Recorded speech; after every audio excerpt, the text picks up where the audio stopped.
आओ जी गंधर्व, बैठो जी गंधर्व। इनके नाम के आगे जी लगाया है। किनके? जो ढोल बजाते हैं। इनको छोटा मत समझना। शिव पुराण में इनके नाम के आगे क्या कहा भगवान शंकर ने? ए गुणी जनम, ए गुणी जनों आओ मेरी सभा में बैठो। इतना बड़ा गुरु उनका स्वागत कर रहा है गंधर्वों का। ए गुणी जनों, क्या कह रहा है बजाने वालों को? गुणी जनों। कौन कह रहा है? भगवान शंकर शिव पुराण में। ए गुणी जनों आओ, सभा की रौनक बढ़ाओ। और मेरी बहनों, अगर हमारे जीवन से गीत संगीत भाग जाए तो आदमी पागल हो जाएगा। अगर आपके जीवन से गीत संगीत भाग जाए, ढोल सुनना बंद हो जाए, नगाड़े सुनना बंद हो जाए, शंख ध्वनि सुनना बंद हो जाए, बंसुरी सुनना बंद हो जाए, गीत उड़ना बंद हो जाए, झोड़ा चांचरी करना बंद हो जाए, तब बहुत जल्दी पागल हो जाओगे, बच नहीं सकते। इसलिए कोई भी शुभ कार्य हो, गंधर्व देवता प्रतामन्योते। पुराने जमाने में रीति थी, रीति कि जब हमारे घर में कोई अच्छा काम हो, यज्ञ हो, अनुष्ठान हो, भागवत हो, कथा हो, चूड़ा कर्म हो और कुछ भी हो, शादी ब्याह हो, तो देखो माताओं, राजा क्या करता था? दक्ष राजा ने जब अपने घर में यज्ञ लगाया कनखल में, तो पहली चिट्ठी किसको भेजी जानती हो? ब्रह्मदेवाय नमो नमः। ये ब्रह्मा जी आओ, दक्ष का यज्ञ सुफल करो। दक्ष के यज्ञ की चौकी में बैठ जाओ, 4 मुंड लेके। पहली चिट्ठी किसको गई थी दक्ष की? ब्रह्मा जी को। क्या लिखा? पिताजी जल्दी आना, 4 मुंड लेके आना, 3 लेके मत आना। 4 मुंड लेके आना और मैंने जो यज्ञ लगा रखा है इसकी चौकी में बैठ जाना। अरे भाई, पहली चिट्ठी गुरुजी को। बोले हाँ गुरुजी, 4 वेद लेके आएंगे, 4 मुंड लेके आएंगे, 4 वाणी लेके आएंगे, मेरे यज्ञ में ध्वनि गूंजने लगेगी, मेरे पितर तर जाएंगे। पहला निमंत्रण दक्ष राजा का ब्रह्मदेवता को। आप सुनो, दूसरी चिट्ठी किसको दी थी? आपने शिव पुराण में ये प्रसंग सुना होगा। दूसरी चिट्ठी किसको दी थी? लोग सोचते हैं राजा दक्ष ने अपने साले को बुला दिया होगा,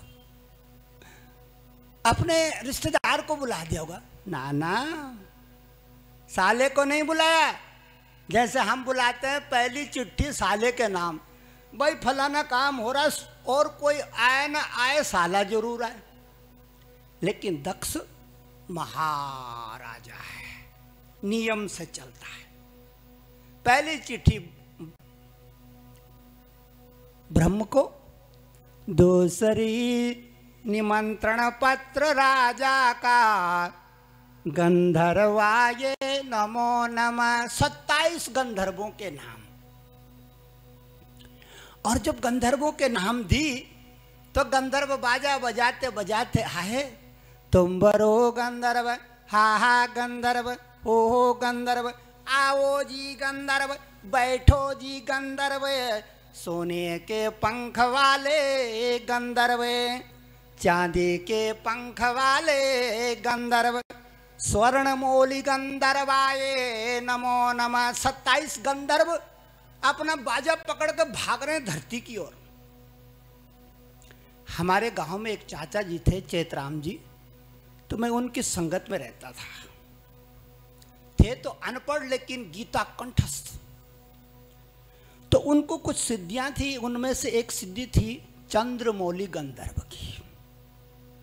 तो जब मैं भी वहाँ चाचा जी के घर में जाता था, नीचे के मकान के नीचे, वहाँ गंध आती थी। कभी किसी फूल की, कभी किसी फूल की, कभी किसी फूल की। मैं समझ नहीं पाता था बचपन में ये गंध किस चीज की आ रही। खुशबू, गंध का मतलब बदबू नहीं, खुशबू आती थी। वो बाद में हमारे ताऊ जी ने बता रहे, ये तो पकड़ आदमी है, कुछ पूजा पाठ करता है अंदर, पता नहीं कौन इस ये घर आता है, बात करता है, चीत करता है, हमें इसकी लीला का पता नहीं है। तो मेरे से बहुत प्रेम करते थे। जब मैं कानपुर पढ़ता था, भाग भाग के आता था, तो मेरे को प्रेम से गोद में उठा करके गीता का श्लोक सुनाते थे और थे अनपढ़। अनपढ़ आदमी गीता गाए, कितनी प्यारी बात है ना। और शुरू से लेकर आखिर तक, ऐसा नहीं कि एक श्लोक बोल दिया बात हो गई, शुरू से लेकर आखिर तक बहुत बड़े बड़े अच्छे अच्छे लोगों की संगत करी बहिना मैंने। मेरे को उन लोगों का प्यार और स्नेह खूब मिला है, क्योंकि मैं बचपन में भी निर्मल मन था। जो भी मेरे पास होता था सब बूढ़ी माताओं को खिला देता था। जो भी मैं लाता था अपनी गठड़ी में दुकान से, सब बूढ़ी माताओं को दे देता था। अपने आप भूखा ही बैठा हुआ। उसी का फल होता है, दान दिए का फल होता है बहिना, कि वो दान कभी न कभी लौट के फिर आ जाता है। आज मेरे भाई बंधु दान कर रहे हैं, मेरी बहनें दान कर रहे हैं, मेरे बाल गोपाल दान कर रहे हैं। ये उसी दान का फल है जो मैंने कभी किया होगा, कम ज्यादा इन हाथों से। वो आज वापिस आने की रास्ते ढूंढ रहा है, रास्ते बना रहा, और उनको रास्ते मिलते हैं। मेरी बहनों, इस मनुष्य के जीवन में जो भी हम देते हैं वो चौगुना होकर के वापिस आता है। मैं आपको आशीर्वाद दूंगा, प्रेम दूंगा, आनंद दूंगा, कोई चीज दूंगा, तो मेरी और भी आती है लौट लौट करके। जैसे घाटी में कहते हैं राम, तो घाटी राम को लौटाती है। इसी तरह यह जीवन है, जो भी करते हैं उसकी प्रतिध्वनि सुनाई देती है। गंधर्व बाजे बजाने लगे, नगाड़े बजने लगे। अरे ये नगरी अवध की दुल्हनिया बना गए। पल भर में नगरी दुल्हनिया बन गई। लोग नाच रहे थे। मंथरा ने ये बात सुन ली।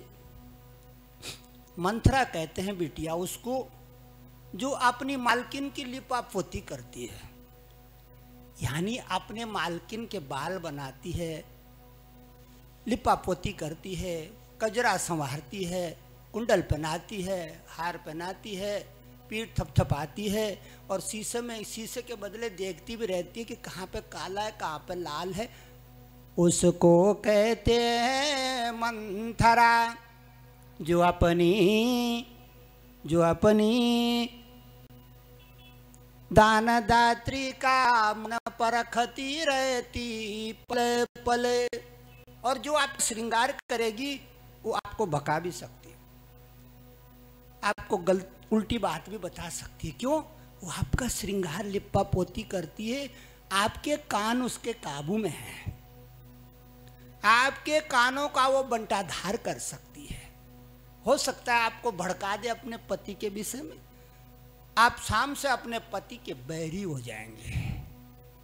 आने दो, उसकी टांग तोड़ूंगी मैं आज, उसे छोड़ूंगी नहीं मैं आज।